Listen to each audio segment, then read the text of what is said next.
My name is Beatty Pettigrew. I'm the artistic coordinator for the theater department here at Johnson County Community College. I'm also a professor in the theater department. I teach an awful lot of the performance classes. There's a real sense of familiarity right now that you want. Of course, I'm very fond of what we're doing here. We do 3 productions each semester, so 6 shows a year. We have 40 to 50 theater students who are involved nonstop throughout the year. We have about 20 to 25 theater scholarship students, and they really are the workhorses for the department. We really ask them to do virtually everything regarding our productions. The really great thing about doing productions here is that the incoming freshman gets an opportunity to jump right into a production from the start. For example, if you're at a 4-year school, you pretty much have to wait until you're an upperclassman before you can get involved. You're having to wait your turn. But here, we're expecting all of our freshmen to jump right in, and I think that is affording them a great educational opportunity.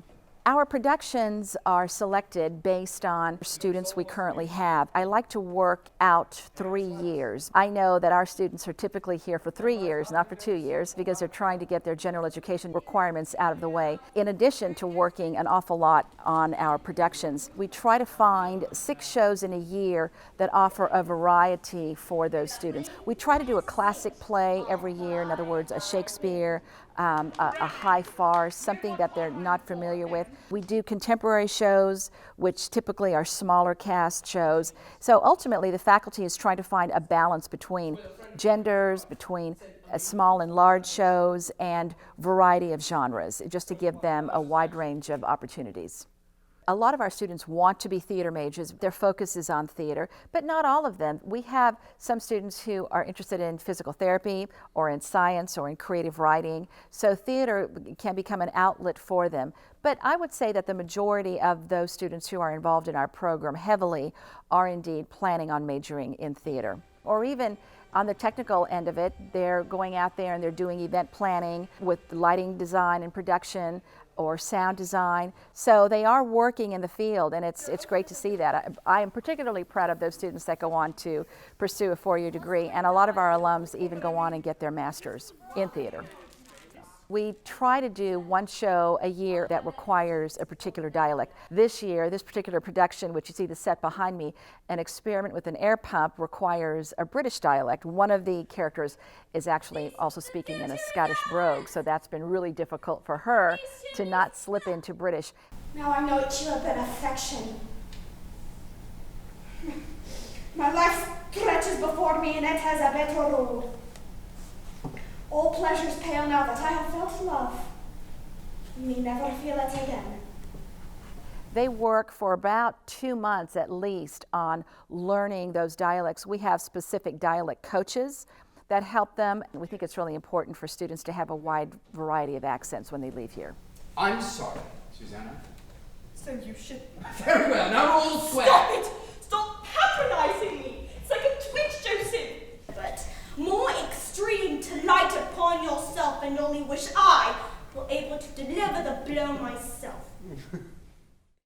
As a director, I try to start about 6 months before we even audition for a play, so that I know exactly what it is that I need and what we're planning to do. And we actually start our pre-production work about 6 months out as well. I meet with all of the design team, and we begin to conceptualize what we're trying to create on stage, so that we're really ready to go by the time that we have auditions. So we've been in rehearsal for about 5.5 weeks before we opened. And during that process, we spend quite a bit of time doing table work, which means we sit around a table and read the lines and talk about them.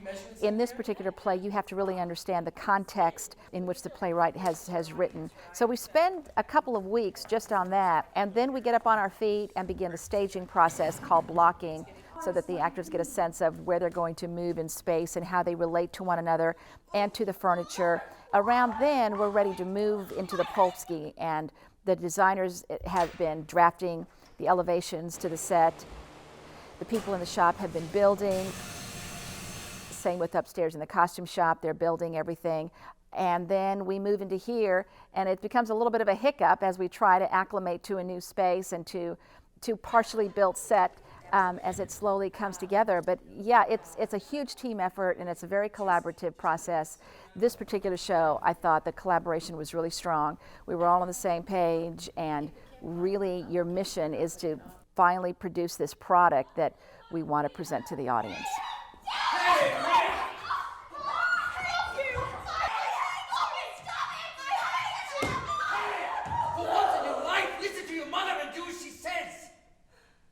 After tech and dress rehearsals, I like to meet first with the backstage crew, and I give specific technical notes because there are lots of things that go wrong and lots of things that we have to fix, and the general audience isn't aware of the amount of time and energy and effort that has to go into putting on a mammoth show like this one. After we're done with the tech notes, then we bring the actors in and we give them specific acting notes, and that's just a personal preference. It's a very long process for both actors and the crew. No.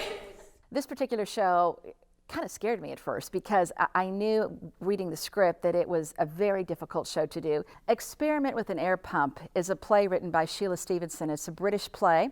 It takes place in 1799 and in 1999, both time periods, over a period of 3 days, New Year's Eve.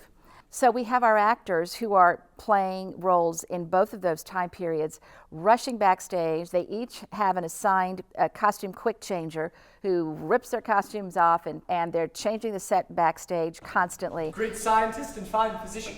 Basically, it's about science, religion, science and art. When do scientists become God? When do they think they're God? What's the dividing line between them? The play deals a lot with questions of genetic testing. When is it okay to invade a person's private life for the sake of science? So it really covers a lot of territory. Would you have worked on developing the atomic bomb, say? She's a geneticist, Tom. You know what I'm getting at? You can't not pursue something. You can't say, that road might have complications, so I won't go down it. It deals with women's issues, how women are treated in 1799 as opposed to 1999. Please don't feel you must stay, gentlemen. My wife is feeling a little overwrought. It's a complex play. It's a thought-provoking play. Not a lot of action, but you really have to pay attention, and I think it gives you a lot of things to chew on once you leave the theater. Here's to a future we dream about, but cannot know. Here's to the new century. So it's really not typical of the kinds of shows we do. This one need a pretty hefty crew. I believe we've got about 12 people backstage, either running props, turning the rotating platform, flying in the screens, doing the quick changes for the actors. So it's a huge company for this show. Not all of our shows are like this. You know, this one's kind of making us catch our breath a little bit. The turntable that PJ Barnett built for us, it's pretty huge, and I believe he told me there were 152 casters underneath it. Why so many casters? Well, that's what makes it run smoothly and relatively noiselessly, and it also prevents us from gouging the stage floor.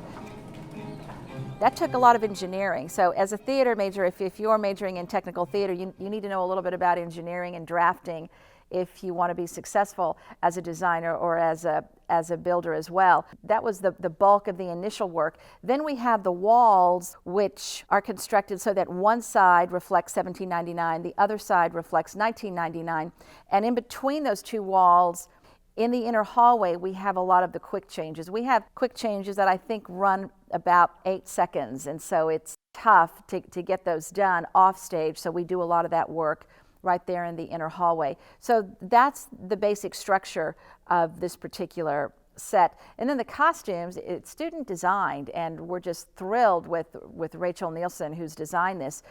She built, and her staff upstairs built, I'm going to say 80% of the costumes she designed and built. And that's not really typical for us either. We tend to find costumes or rent them or pull them from our own stock. But in this case, she really wanted the challenge of designing and building from scratch. So kudos to her for doing that. We really encourage our students who want to be performers to also learn another part of theater so that they can actually get paid and they can pay their rent if they're a carpenter while they're waiting for their big moment on stage. Our students are the same.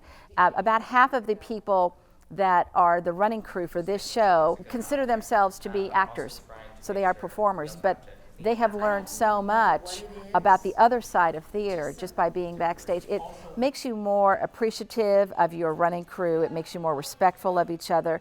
You really understand what the other people are doing to help support the story that we're all trying to tell. We really nudge you to try other things in the theater as well, just to make sure that your education is well-rounded. The campus is really cognizant of complying with Title IX, and we provide the actors for those videos. We have shot now about 5 different videos for the college that are being distributed. Every time that I let our students know that there are these kinds of opportunities, they jump.